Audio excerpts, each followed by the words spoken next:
Hello, magandang hapon po mga kabukid. So ayan, tapos na kami at eto pauwi na nga kami sa bahay.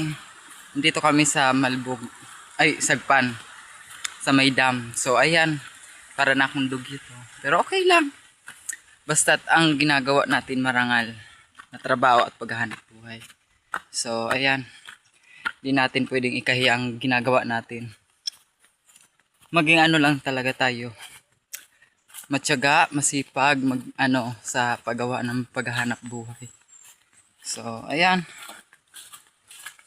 Kahit pagod, happy, masaya lang. Yung kasama ko, ayun Kuya July. 'Di ba? So, malayo-layo pa to. Ito yung pinapaliguan ng mga kabataan. At sikat-sikat din ito noon. Malinis pa itong dam. Lagi itong pinupuntahan nila. So ayan kita mo. Pauwi na kami. Ako parang dugyot na ako. Pero okay lang. Hindi ko yan ikakahiya. Basta't alam kong wala akong ginagawa. Wala akong naapakang tao. Bakit ko ikakahiya yung ginagawa ko? Maging proud tayo. Kaya sa mga kagaya kong taga-Bukid din, proud din ako sa inyo. Saludo din tayo. Saludo rin po ako sa inyo. So ayan.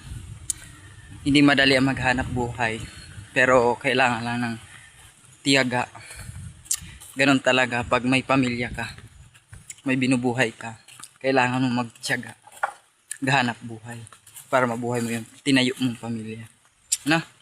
So ayan. Nandito na kami sa ilog. Ayan, tatawid na naman kami.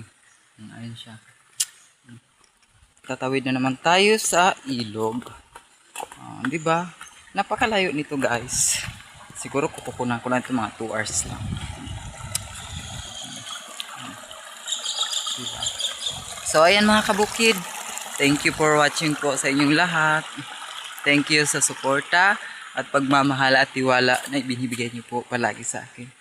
Lahat ng ito ay ginagawa ko, hindi lang po para sa akin, kundi para sa aking pamilya. Thank you po. I love you all.